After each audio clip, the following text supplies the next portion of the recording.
Cool. So welcome to the March Haverhill.biz meeting. We are going to talk about a few things. Normally Matt talks about development updates. I don't have a great thumb on progress, but I figured I'd walk around and I'd show you what, if you haven't seen it already. Up on Washington Street, the Garrison building is gone. There's a hole where it once was. That is going to be, I believe, something to do with veterans, if I'm not mistaken. Veterans housing, yes, which is pretty cool. Let's see, we've got windows in Essex Street in that building that was a deck. So, I mean, I've been looking at that for as long as I've been here, saying, what can we do with that space? There are windows in it now, and it's dry, which is very cool. Let's see. So as you can see, you probably noticed the Lupoli building. The elevator cores are going up, which is also an awesome sign.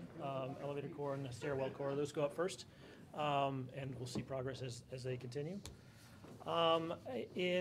We had talked about the downtown cannabis zoning, and I'm sure most of us have heard. I didn't know that the specific locales of where they had approved it, but they did have approved downtown zoning, and there are, I think, 5 or 6 others in the city that were approved as well. So we have with us Erin and Jenny, who would like to talk to us about ideas for the fence that has appeared underneath the bridge at Railroad Square. It is, in my opinion and the opinion of others, rather unsightly, a bit prison-like.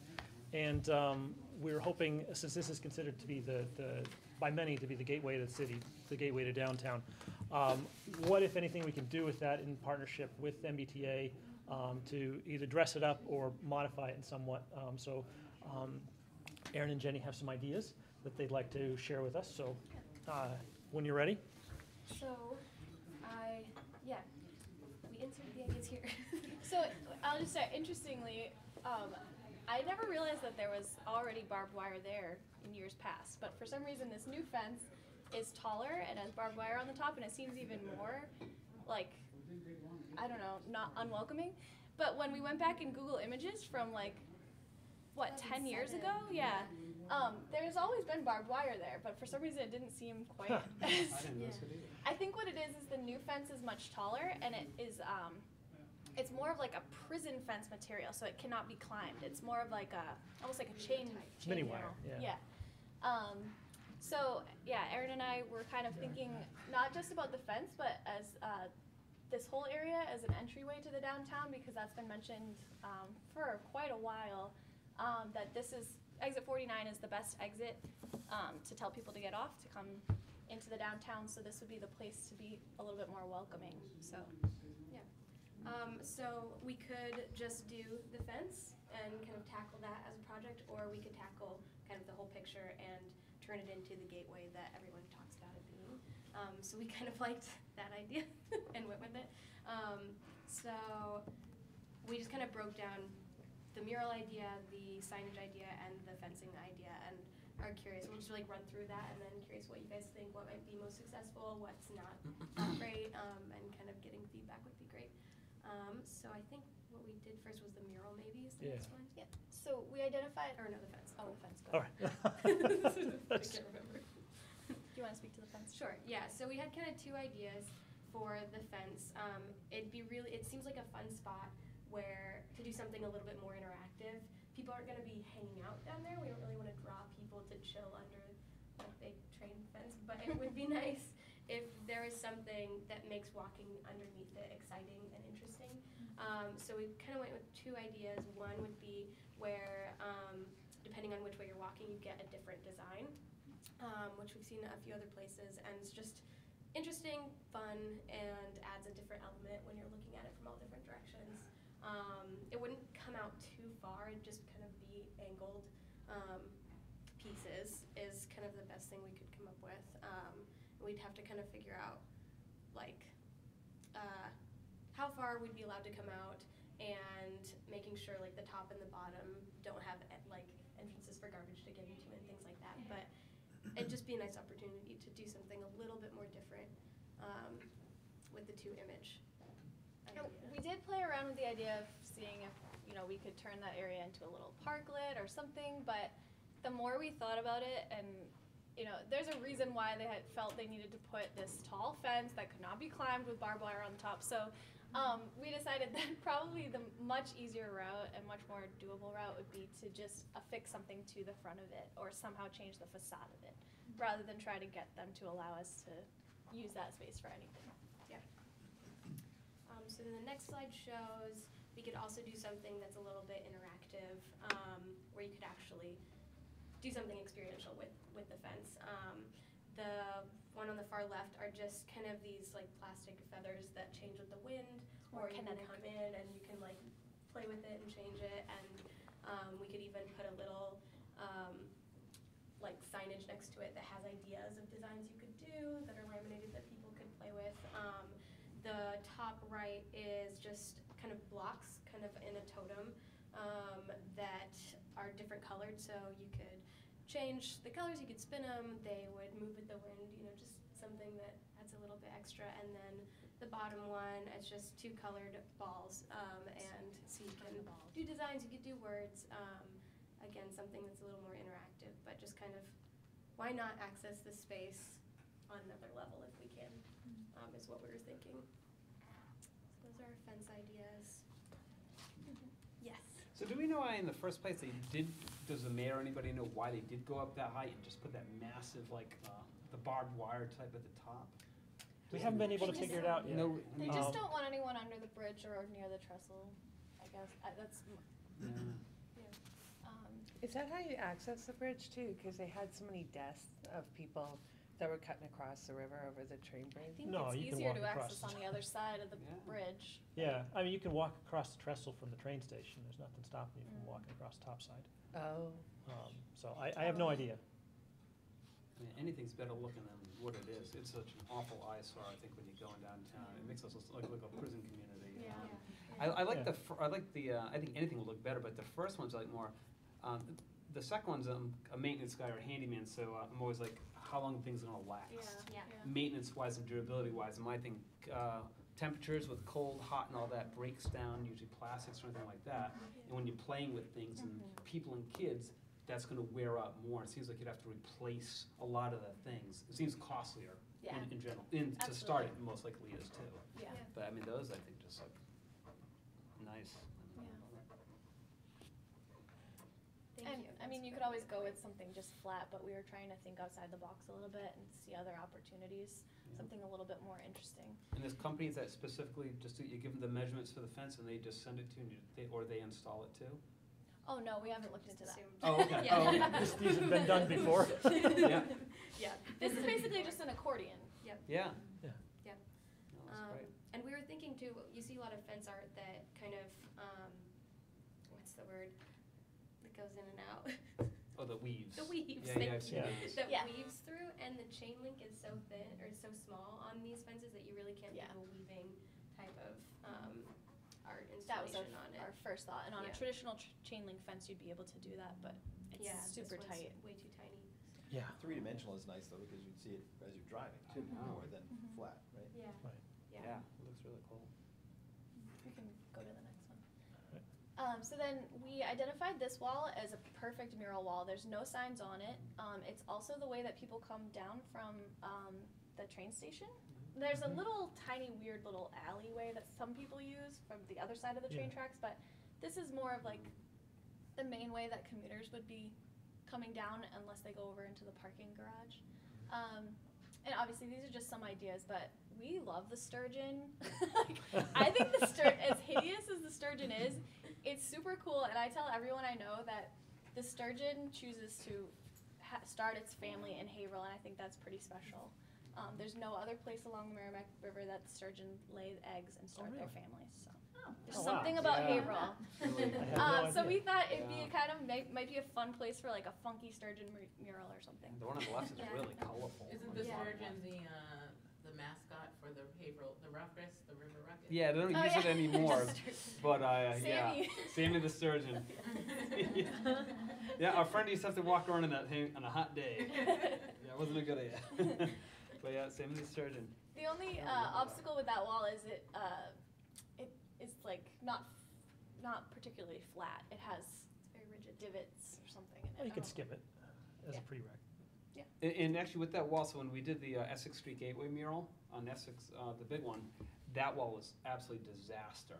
So actually that is a dream wall, to be honest with you. So when we worked on that one, it's, cause that's, cement poured. The other one was just so rough, so when you look it up close, it's a bumpy wall. That is really, really a great wall for a mural, compared to what you normally get used to, so. Is this all MBTA property?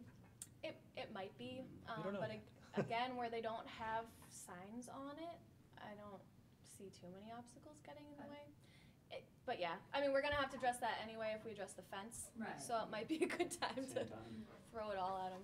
it's beautiful. Or if they could somehow tie one another together as a balanced composition between the two. Yeah. Yeah. And then, I guess there used to be like a Welcome to Haverhill sign on the bridge. It's no longer there. It'd be really fun to get to reimagine that. And everybody loves, Dale Rogers' work is really wonderful, and so it could be really great to just utilize him and get his letters up there for Haverhill and do just like a Welcome to Haverhill. And have the industrial feel, but kind of be a fresh look to what was there before. We got excited. And I know that they are willing to put something back up because the original intention was to put back up it was brown sign that said "Welcome to Haverhill Historic District" or something. It was hideous. And their intention was to put that back up. And I know Andrew Hurley at the city was like, no, please don't put that back up. And they were like, well, what do you want us to put up? So I think if we had something, their engineers would install it, is what the conversation has seemed to be. I like something a little cheeky. When you put this one in, "It's nice to have you in Birmingham," I thought that was like really cute. So I don't know how Haverhill would take something like that, but I don't know. I think we should start thinking about something that's Yeah, a tagline or something? just a little bit more like funky, like we are, Mhm. So something to think about. Have you figured out costs of any of this stuff? So our Not next at all. slide. Questions. So when we first started talking about this at Haverhill.biz, Creative Haverhill, we kind of were like, well, we're talking about art, so we'll come up with some ideas and throw them at you guys, and then we can figure it out from there. So that's kind of where we're at. We've come up with ideas, and now we're interested in talking about funding, artists, materials, next steps. If there's anything you think would be more successful or not, things we haven't thought of. Yeah, just input and ideas for Is those that next anything that steps. CBG money can be used for? Yeah. Because it's Oh, I'm permanent? certain. Yeah. Mass Mhm. development, Yeah. the grants, the Essex County, Yep, Community Foundation. because it's a They have all permanent these thing, kinds of, so. I think this exactly fits in some of Mhm. those. Yeah, it's creative Whether it's a matching fund or placemaking. just, yeah, it's creative placemaking, and that's a hot top, Yeah. and it's not huge money, but. Right. but it's something. Yeah, I'm sure. Definitely the CDBG funds could be used in that. Yeah, Yeah. that's a good one. Yeah, that's a good thought. And a fundraiser too, I mean, everyone hates to fundraise because they're a lot of work. But Yeah. even if you had one more an account they can deposit to, it's such a great positive thing for everybody, the whole city. So maybe get a bunch of different groups to really kind of help promote and stuff like that, and get a number. Yeah. Does anyone have any other suggestions of what could be done in that space, or? Those are good. I don't know, I like it. Yeah, I really liked it. I was hoping to figure out something to do with the space behind the fence. I know. But- We started Yeah. with that and then realized if it's been up since 2007 at least, Yeah. there's, the likelihood of If getting you- it down is lower. I've been, in the past 5 years, I've tried to use spaces that, Yeah, for events or for things, there's, whose liability would it be? right. Is like the biggest thing, like, If obviously. something happens. on Right, that so you space. really can't have it be a gathering space, because there's no way the MBTA is gonna take on, Be an underneath liability bridge. for that. Yep. You could say, well, maybe Stuffed next door would be the caretakers of it, but they're not gonna take on the liability. The city's not gonna take on the liability. I Yeah. really don't see any way around the insurance, for that space. Mhm. So, Hmm. I think we're kinda stuck with the fence, unfortunately. Agree with that. All right, I like them. Good ideas. I think the ideas Great are. suggestions. I think the ideas are awesome. I'm partial to something that you can kind of interact with, but I understand durability is going to be an issue then if people are touching it and pressing on it. But these are great ideas. Well done. Thank you. Yeah. Happy to help. Ben Consoli on the line. Oh, hi. Could I interrupt something? Hello. Hi, I'm Gary. Hi, Gary. I'm a resident and potential business owner.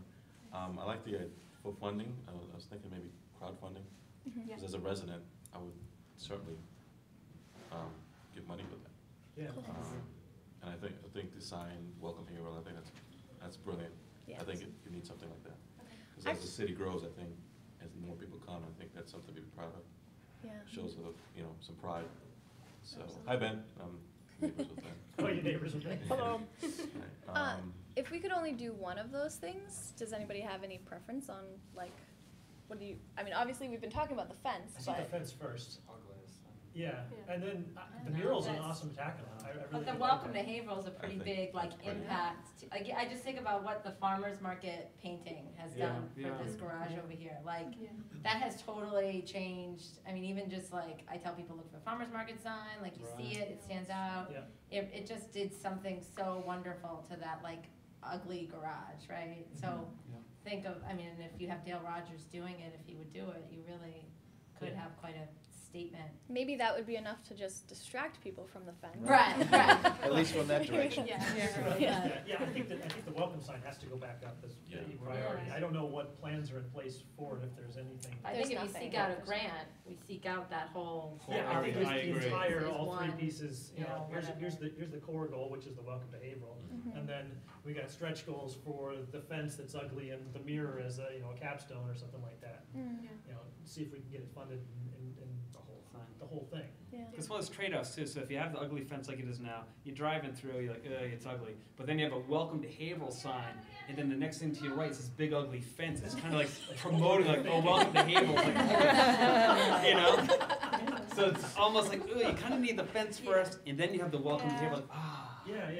'Cause It's almost drawing your attention to it almost. Welcome to Haverhill, like, dang. Don't cut it. it's depressing. Turn around. You don't really mean it. Right. Yeah. I think the fence would be colorful and a lot more noticeable Yeah. than the sign, Welcome to Haverhill. As nice as the sign, Welcome to Haverhill would be, Yeah. and how, much it's needed. I like the color Yeah. in the And, fence. the welcome to Haverhill, we don't necessarily have to go with the industrial metallic-y letters either. It might be nice maybe to have some color that really carries it across. Yeah, combine to Oh, bring the two I don't compositions know, together. Yeah. When we were talking about what kind of materials, that I have no idea what kind of materials you would affix to a bridge that would be durable and, It's a steel bridge, so it's steel, Yeah. any sort And of. anything Dale does too, he can Yeah. modify it to whatever he needs to. He's got the stuff that turns to rusty metal Oh, very yeah. quickly, but that might blend. Well, it's a new black bridge. it's a black bridge, But yeah. eventually, if that does rust in the future, which they always do. But he's got like a bright red and yellow birds Right, and so you stuff. can outline the letters with a color, blue or something like yeah. that, and then he can also do the I forget the tin seal, whatever it's called, that it stays bright, Mm. doesn't rust, so you can, but that's a lot more Hmm. expensive too, so. Maybe you can incorporate the sturgeon. I want the sturgeon on the mural. I want a On the big, mural, yeah, I agree. big, ugly, awesome-looking sturgeon in all its glory. Love it. Okay. Cool, so, committee, do I hear a committee forming? Is there something, how do we want to do, are there people that want to, join That's a Erin and good Jen idea. in this effort and kind of come together around this idea? How do we want to move forward with this? That would probably be good because kind of the two prongs from the idea would be who do we have to talk to get this approved and what's that process? I don't know if it'd be great to have somebody who maybe knows those things a little bit better than Jenny and I helping us with that, and then the funding. Just what would be best for Haverhill.biz to do for the funding? Is it grants? We could do that, or is it crowdfunding? How do we? Yeah, so kind of having help with those two prongs would be. And since it is a positive thing for the people entering downtown and all the local businesses, is that something maybe the chamber, I'm not throwing the chamber into anything, but work with on that, or no? Is that? Well, it kind of ties in. Last Christmas, we purchased a big, season's greetings type of sign. It's funny when you were talking about that. I kind of had that flash of the, sort of grand lit up at night. But Yeah. Well, it would be nice at night to have that really, Steel yeah. letters with backlit. Oh my gosh. Yeah, so I mean, that's certainly something that I can talk about with Dugan for sure. Okay. You guys will have me plate already with a lot of things too, so. Yeah. Do we know who helped out with Steampunk Station's issue when they had an issue with the fence that went up around their restaurant? He Because did that a- was the MBTA. He advocated for himself. He advocated for Seems like, himself. Oh, he Letter did? writing, he said the linchpin was a letter to the governor. That ultimately got the fence, the material is changed on that side. It's an Right. open link fence, so you can actually see it as you look down. Like, it's not only visible straight on, it's visible from an angle, like you can see through it from an angle. And it's terminated at his building, so that you can actually, it's now just the wrought iron fence that he had there. Okay. So they ultimately just went in and chopped the posts off, and that was that. Yeah. So he might be a resource for us, Yeah, you know, with contacts for the MBTA. yes. That's a good point. That's a good idea. But there was, you know, the city government was on his side as well, and in the conversations that I've had so far with city government, they're more than willing to help and would like to see it changed as well. I just met with a gentleman from the Downeaster it's an actual nonprofit group, like all volunteer, that has put together over the past 30 years the Downeaster coming through, and he might be very helpful with knowing the right people. And just on an off note, he was saying that 30 years ago when they brought it down, the governor from Maine and these representatives were all there. They were all on the train, and Haverhill was the first stop on the Downeaster. And as they came into Haverhill, there was like thousands of people, like the kids either weren't in school because they got off of it, or it was whatever day. He said there was a band playing God Bless America, and all the kids had little American flags, and like the mayor of Maine or the governor of Maine like got all weepy, and then they all got all weepy. But you know, he's like, I can't even imagine us having anything like that now. But Welcoming committee. I know. You think like Teddy Roosevelt was coming through in the back or something, but yeah, he might be helpful in how to, you know. I wonder if they could even help provide us with some sort of funding or something, you know, because it would be part of, you know, yeah. So. Yeah, that's a good idea. Cool. All right, All right, so I'm on your committee. Okay. there you go. 3 members makes a committee. Anybody, feel free to email in. I don't want to put you on the spot here, but give it some thought, consideration if you're able to help them in any way. That'd be cool. Jeff, you'll probably be dragged into it at some point. I know you're sitting back, not raising your hand, Farmers but. market, I'm singing farmers market. But yes, we will. All right, on to the next. Kevin, Team Haverhill. So, I was just looking around, I think at least half the people in here are probably registered or at least aware of it already. But Possible Dreams, I'm with Team Haverhill. It's a nonprofit, all volunteer action group in the city of Haverhill dedicated to making Haverhill a better place to live, work, learn, and play. Every year we host an event called Possible Dreams. It's coming up next Monday. It's a community visioning event or community conversation where we try to incubate ideas. This is a great idea to bring Jenny if you are going to register and come. Or Aaron. But Why is it always a Monday, Kevin? what's Why that? is it always a Monday? That's what I want to know. It's always been, I don't know why. It's always a Monday. Yeah. So, yeah, so I just wanted to invite everybody and let everybody know it was happening.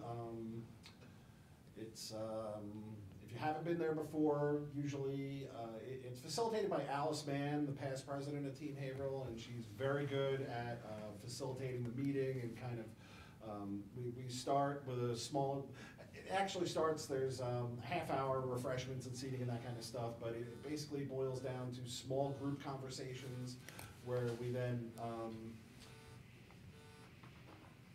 small group conversations that we then kind of harvest ideas and see where energy lies and then share that information with the entire room.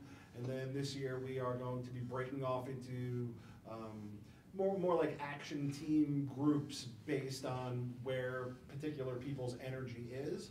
So that's it's a little bit different format than last year or past years, but it's a good event. We usually get somewhere between 100 and 150 people from all over the city, and yeah, we just want to make sure everybody. It's a free event.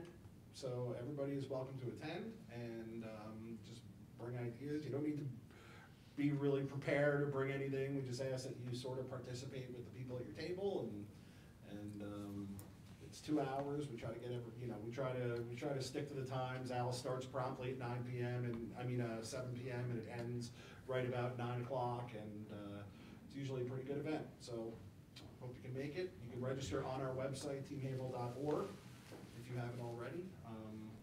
A lot of ideas have come over the years from Possible Dreams events. The Giant Essex Street mural, the farmers market. Revitalizing the farmers market. The River Ruckus Festival was an idea that came out of Possible Dreams. I think last year, even Restaurant Week. The Restaurant Week was an idea that had there was some work done on it, but then Gerald kind of partnered with the chamber from there. The disc golf course got a lot of, I don't know if it started at Possible Dreams, but Well, it got it's a the same lot of conversation. support. Sometimes if you bring an idea, you find more people in the community with shared passion or similar interest, and it kind of gets some momentum going behind an idea. So a lot of that kind of stuff pops up at Possible Dreams. Like your idea, that's definitely an idea that Absolutely. would be well worth bringing up that night. Then you stand somewhere, and people, if you need a committee, there could be 5 people that might be interested in it. So it's a really good incubator. That's great. For sure.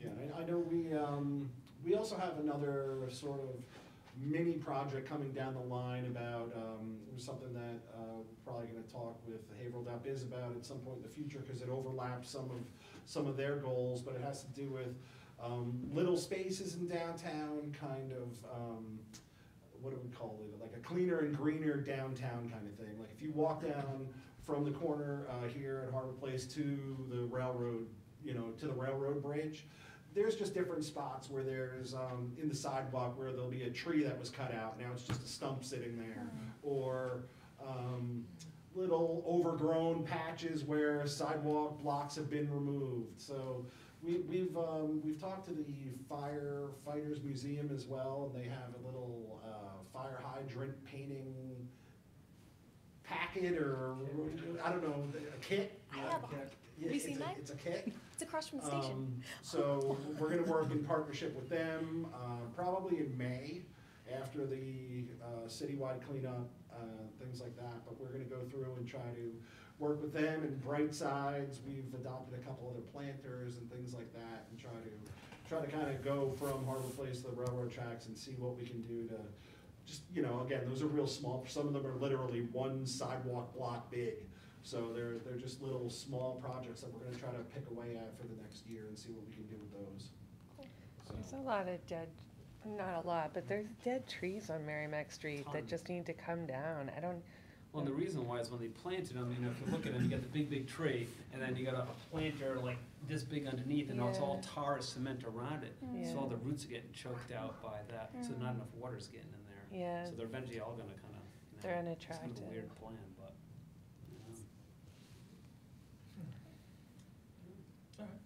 Teamhaverhill.org, register today. Yep, Monday, March 11th, 7 p.m. Cool, Northern Essex. I think it's really exciting that there's people that are like different groups that are all seeing the same things and realizing it's time to Join be together. nitpicky about our city. Like really look at these small things that make a big difference when you When you add them up. take care of them. Like Jeff and I noticed that the Riverfront Park sign, on the alleyway It's never was like tapped. disintegrating. It's just faded away. And I was like, Jeff, can we take that on? Because that is like an entryway, especially to River Ruckus. That's really the alley that people go down the most. And maybe there's an opportunity for a few more of those on other alleys that we could identify, like an entrance to Wingate Street or. Yeah, there's an alley between Han Garden and like the Tap, or the one over there, and it's completely dark And I come through that alley a lot from the parking lot. So sometimes when I leave late, I'm like, "Ee." Oh, the But it would lighting be is like nice if it another had issue. the similar archway type of Yeah. thing. I know when Lighting. when Noah was here, he had a conversation with a bunch of people about lighting up those alleyways. Yes. The I- lighting is like, it's so convoluted Yeah. because who pays the electric bill? Like, who owns? No one owns the alley. It belongs to each building. So who would take ownership of the lights and the maintenance of the lights and the electric bill? I Right. think there's still somebody at City. Oh, no, it was Nate that was working on it. Now Nate's gone. That's nice. Hopefully they'll bring someone else in who can pick up. Take it from the top. It's kind of. I think it's important. I agree. Sorry, You know, it is. yeah. Very. All right, next. So Haverhill.biz, speaking of events, Creative Industry Night 3 is coming up. Our theme this year is film and television. We're aiming for the spring of 2019, which is around the corner. Location will be HC Media's Studio 101 downstairs. Ben Cantoli, would you like to talk about the event a little bit, since you've been spearheading the list of panelists? Yeah, I sent you a link earlier of who said that they were interested. Yes, I haven't had a chance to Did put you that get in. that email? I did. That's okay. So we've got 2 people that have said yes, they want to do it.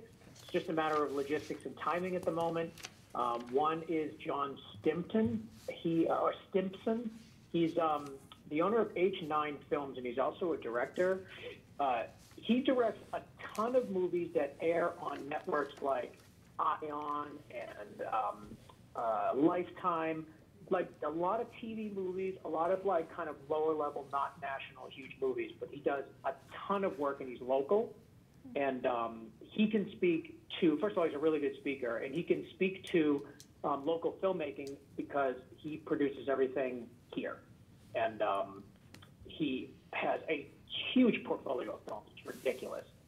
The issue is they're not films that you've heard of. And if you have, they're sort of like B movies, lower level movies. What I like about it is that it's honest. It's what's going on here. It's locally produced. They are feature films, and he could speak to that kind of like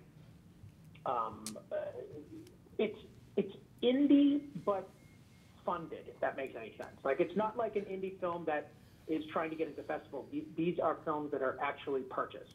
People buy them. They air like many, many, many times throughout the year, and they actually have more viewers than most feature films because they're seen, it's just easier to see them. You don't have to go to the theater. So he has a really unique business model where he makes tons of films, really good budgets for network TV. So we've got him that's very interested. You can learn more at his website, which I sent to Seth so he can pass that around. The other person that's interested is on the complete opposite side, Angela Perry from Boston Casting, who deals only with major feature films. And she is a casting director, but she's been in the industry forever, a fantastic speaker. She's already been on my podcast. She's already done presentations for WOW. People know her, people like her, and she has stories that will entertain for hours.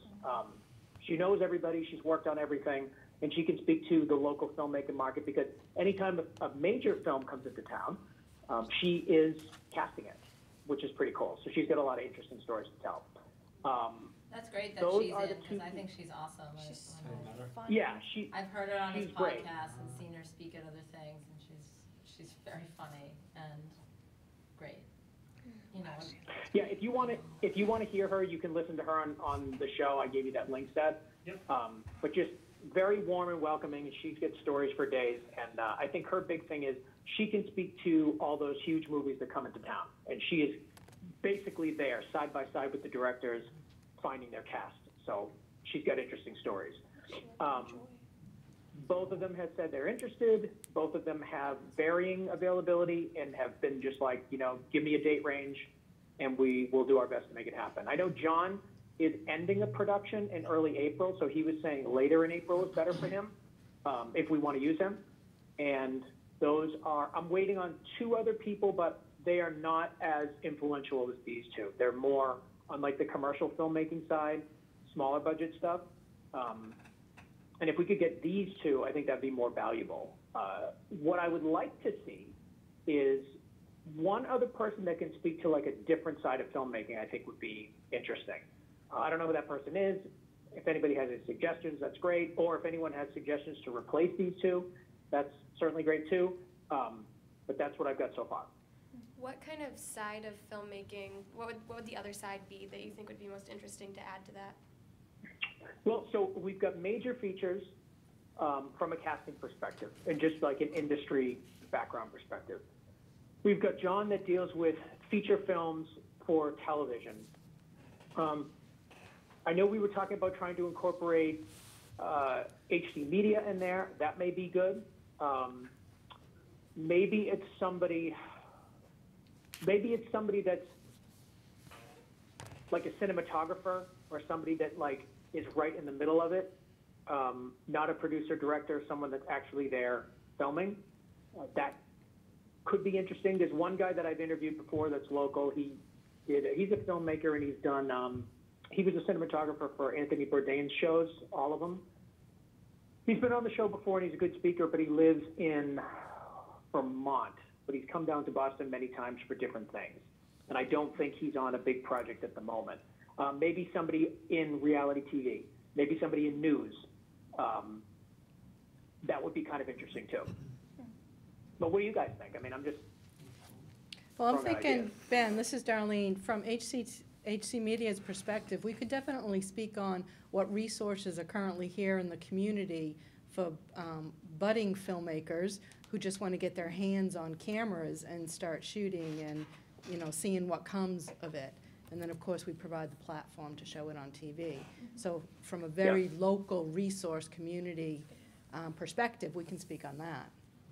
And we'd also talked And about. the other thing. Go ahead, Ben. What I was thinking too is, I want to make sure that the panel is going to be able to communicate together through the entire thing. I don't want it to feel like one person speaks to the next person speaks. So if what HD Media is going to talk about is very targeted, maybe that should be like that should be like its own little segment in the first, 5-8 minutes before we bring on the two panelists, or however many panelists there'll be. That way you kind of get a featured spot. You can talk specifically about what you want. My thought is, are we going to be able to get those two people to relate on a community TV access level? And I don't know. It may just be like people telling different stories that are not really connected. So I guess from HC Media's point, it's more of providing information for the community. This is what you can kind of do here. So it makes sense to kind of start with, one of us saying this is it, and do a shorter type of presentation. It wouldn't, not a real big long thing, just a shorter type of informational session. Well, it makes sense anyway where it's going to be in your space. Right, You're yeah. basically hosting this, right? I Yeah. mean, obviously it's Haverhill.biz's event, but so I think that would flow really well. I think it would too, yeah. And the other thing we talked about was highlighting the impact that community television has had on our local economy and launching film careers, and to look back at some of the alumni of HC Media and what they've gone on to do, and some of the impressive stuff. And I think that's a nice segue into the mainstream professional conversation that we're having. Post that, it might be a nice segment. So where you start, HC, like that's Exactly. the starting It's the point, and then birthplace. you deal like that. Yeah, and we do have a pretty extensive alumni that have gone on to, bigger and better and greater things. Yeah. And to highlight that, because oftentimes if they don't remain members of the community, we don't know what's happened to them. Right. But to show that as a remarkable success, and kind of one of the outputs that you don't necessarily see on Channel 22 or the web. So. Right. Seth? Yeah, the more I think of it, the more I feel like it needs its own spot.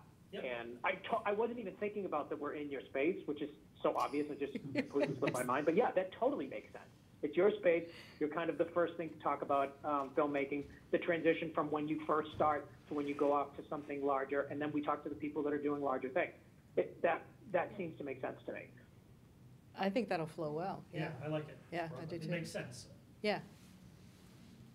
Cool. I was going to bring up marketing of Yes. this. So has there been, if we're talking towards the end of April, which is coming up quickly, It's coming. Has there been any thoughts in terms of how to market it? We have a kind of a plan in place for the channels we want to use, how we want to market it. It was more so, we've kind of put a pin on those efforts until we have our speakers nailed down and their availability nailed down. And I think it'll flow from that. So I think now we've got at least 2 panelists on board, we can start to gel that, get that message out there, and move forward. But we can't fully say on board because they don't have dates. Right. So I mean, yeah, I think we need to. these 2 people have said, yes, I'm interested, I'd love to do it. Yep. I need to know when, where, what's going on. So That's fine. Angela is a lot more flexible because even if she's involved in a project, her day generally ends at 5 or 6 o'clock at the latest. So she could always swing in there for something a little later in the evening if we did the panel at like 7 or something, or whatever it may be. John, I don't know, because if he's in production, then he's not available at all. But he said that he has a lull in between a summer project and what he just finished from the winter. So we might fit nicely into that. That could have changed in the past 3 weeks too. I have no idea. Okay. Well, I think, I'm using onboard loosely, but yes, Yeah, we okay. at least have people that are willing to do it. But yeah, the more we can get that nailed down, the better. We'll meet separately once Matt's back from Africa, I believe, Tanzania. Yes. And Yeah, they basically just want dates. Yeah, They just want to know. Like if we can get together a few dates, I can toss them around and see which one they can both do. Okay, very good. All right. Now, I think it'd be a good time to go around the room because we have some new faces, and do by means of an introduction, who we are, what we're here for, and your interests. And if you have any feedback or ideas, this is meant to be an open dialogue between the community and a means of conveyance to help do something good in downtown. So, start with. Can you go full screen, Seth? So I can, see yes. who these wonderful people are? Thank you. So- It'll come up in a moment. You good? Yeah. My name is Kevin Burke. I'm a realtor. I work with Coldwell Banker. That's why I originally started coming to Haverhill.biz meetings, but I'm also the president of Team Haverhill, which, like I said before, is a volunteer group in the city, and most of my contributions have been through that, so I haven't, sort of 2 sides to my participation here, so. Seth Cordes, one of the founding members, it was Matt Juros' idea, and he kind of hooked me into it, and we're doing what we can. My background is in mathematics. I'm a strategy consultant by trade. We also do IT as a managed service. So my company is Uncommon Catalyst. Jeff Grassi, a handyman and a local artist, and part of Team Haverhill as well for the past 10 years, and then working for the farmers market. And the goal is always to kind of make Haverhill a better place, just to be and stuff like that, and bring in, farmers markets and hopefully some greenery and flowers and all this stuff in this place. And, yeah. I'm Jenny Arndt. I'm a lifelong Haverhill resident and a local artist, and I also am the Arts and Culture Coordinator for Creative Haverhill, which is a local arts nonprofit in the city. And I'm Melissa Seavey, the Greater Haverhill Chamber Events Coordinator, and I think I just saw my 2 o'clock peek his head around the corner, so I'm going to actually say goodbye, but it was nice to see everybody. I know. Well, he kind of, he kind of looked like he didn't know where he was going. We need to work on our signage by over there, so thank you. Bye. Thank you. I'm Naomi Nelson, a recent graduate of Syracuse University. I'm interning with Matt, so helping him with different GIS projects, and he invited me to this meeting. Awesome. Welcome. Well, thank you. I'm Erin Vidia, and I work with Creative Haverhill. Work with Jenny, yes, and Creative Haverhill, and I'm specifically focused on the Cogswell Art Space project, trying to get the building open so we can operate out of that. And you did an awesome presentation of the Cogswell Art Space a few months back now, which is up on our website on YouTube. So if you want to check that out, it's a good background in what we're doing. I'm Link Jackson. I publish Haverhill Life, the local free newspaper. So pick it up, check it out. And I'm Mackenzie Smurgeon. I work with Link on Haverhill Life, and I'm a Haverhill resident as well. Gary Cooper. I am a resident of Haverhill, potential business owner. I was recommended by Ben and Matt to eventually come and check it out, so it's my first time here. What's the business? Potentially open up a sneaker shop in downtown Haverhill. I just signed a letter of intent, so it's starting to move really. Yeah. So I'm also working with MCCI on a loan and things like that. So Excellent. So the reason for wanting to open a business here is to be part of something like this and get involved with Haverhill. And I moved here about 5 years ago. So I'm really dedicated and motivated to see it do well. So I look forward to knowing some of you guys and joining some of these committees and seeing the fruits of Haverhill and things like that. So. Are you a designer or? Yeah, actually, I currently work for Rockport as a designer. Oh, awesome. Yeah, so I have some experience in shoes and things like that. So is it just sneakers or is it shoes and? Just sneakers. Okay. Yeah. Where- I'm kind of like a whereabouts downtown? sneakerhead also, so it's kind of. Where, you said you signed a letter of intent, what building? What's Railroad Square. Okay. There's people that own Whittier, Mm-hmm. the Michael or DJ, I forget his name is. So, So, it's just a letter of intent. So I have some more work to do there. yeah, But, something in yeah, in mind. yeah. Hopefully everything goes well and hopefully open this summer. So. We'll see. Excellent. Good. I'm Stephanie Guy. I'm the Associate Director of the UMassel Innovation Hub, which is this space that we're all in. This is UMassel Satellite Campus. So I've been involved pretty much early on with Haverhill.biz and really been a key part of the Creative Industry Night. So I'm very excited to see our next one come together, and I'll start yelling at them about all the details because that's what I'm worried about. If you haven't been here before, this is a business incubator and co-working space. The chamber's here. Seth runs his company out of this building, or out of our floor, as well as several other companies. Jason Petro from CEO Beverages is one of our newest members. For example, he just moved in last month. That's awesome. So yeah, we're growing and very excited. We have a bunch of cool events coming up. I have a couple flyers here. Key thing, if anybody's interested, next Wednesday, the March 13th, is our Community Co-working Day, which is an open day to come and work out of the iHub. So we'll give you breakfast. We're going to do a lunch and learn presentation. Just an opportunity for people to work out of a different space for the day. If you work out of your house and you don't want to, you want to try something new, it's just a good day to do that. And just try to interact and make sure that especially our entrepreneurs and our startups and our small businesses are all getting to know each other and engage with each other is one of the things that's really important for us. So that we're working on as we build our community here. It's awesome. I'm Vanessa Henry. I'm the community coordinator for Large Boston North. We're a nonprofit of people with and without disability sharing life together in homes, and we have 4 homes in the Haverhill-Bradford area, and our base is actually on Wingate Street downtown. And so that's why I'm here. Hi, I'm Darlene Beal. I'm the Executive Director of HC Media. We have a space downstairs, and we also have another space on 60 Elm Street. Excellent. So any other community concerns that you'd like to bring to light? This is kind of open for the talking. Yeah, I'll leave it at that. Do we have a set next meeting for the Creative Industry Night?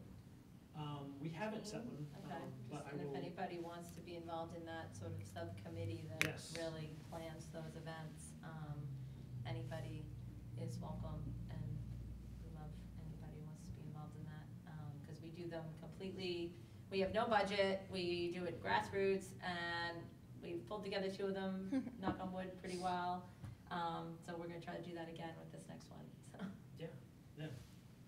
If you're interested and don't know about the events, they are up on the website, past events, photos, whatnot, some video as well. Very cool opportunity just to bring, the idea behind these is to bring the community together around some of the businesses that we think will thrive in what we have available in downtown. And to create the intellectual capital that people can use to say, yeah, there's something going on down here, and here's an example of it, and maybe you guys want to do something down here too, and just kind of it's viral marketing but real. I think it's event-driven marketing as opposed to just, hey, this is what we want to be. It's, hey, this is what we are in this particular arena. So, yes, so as for, to Stephanie's question, next meeting, I'm going to pounce on Matt as soon as he goes back from vacation and see if we can get a date when he can be in the room. So probably not next week, but the week after is likely. So if anybody is interested in that, do let me know, and we'll get you on the mailing list. And we'll set a meeting. We typically meet here for an hour or so to hash out details and the like. So, all right. No, Chamber's gone. So we can't do Chamber news. And if you guys have any events or things that you want to share, we've already talked about Possible Dreams and the like, but Stephanie talked about her event. So I think with that, we're just about done. Unless there are other things. I'll just do a quick plug. Sorry. Please, please. We don't have our save the dates yet, but once we do, guys will get one. But we're doing a benefit concert on June 15th for Cogswell, and it'll be at the Renaissance Golf Club, highlighting classical to contemporary opera with local opera singers in the area. So Aliana De La Guardia, Lauren Sprague, Heather Butler, just a few of the musicians. Just be a really fun night to kind of classy it up and enjoy some great music and benefit Cogswell. So more info to come. Yeah, save the date. Oh, and just a plug for the switchboard, which I'm not actually affiliated with, but Yeah, anything that you know that's happening that's cool, please do talk about it. I just You don't think have it's to be such a affiliated. cool, creative business and in a really visible spot. And I know that they're trying to do some more workshops. So I think anything that we can do to talk it up, talk about the mural, talk about that space, direct people to the workshops. I guess I am affiliated. I'm doing a workshop there. There's that coming up. It's sold out. No. I know. I'm so excited. So I'm doing another one. So Jenny, yeah. Jenny, were you on that phone call last week to talk about different ways to incorporate like new revenue into Switchboard? I was not, but I've heard bits and pieces. I know that they need to find some sustainability. So, did anything come from that? Did any ideas come of it? Because I think the pop-up shop thing was like one of the last emails that really stood out to me. I didn't know if that went anywhere. Not that I know of. I know that they were looking into potentially having multiple users, almost like a membership type of thing, where you could use the space a few times a month, depending on what you paid. I don't know if that's gone anywhere either, but I think it's tough. A storefront is tough. Yeah. I think everyone has to really come around it if it's gonna. I know the owner of the building really wants to keep them and see what they can do. I was talking to somebody about it, and so he's trying to see what they can do to maybe get funding through other things too, because he really does not want to see them go. Because it's a nice little vital part of downtown now, little switchboard. So, Yeah. so we'll see. It's a great space. Yeah, it is. All right. Thank you. Thank you. Thanks for making time. Thanks for coming out. Next meeting, we're going to meet on the first Tuesday of every month, same time. So mark your calendars and please join us. And if you can't, check it out. YouTube Live. The stream went well, I think. Yeah, very good. See you, Seth. All right, guys. Thank you. Bye-bye. Thank you. So fun.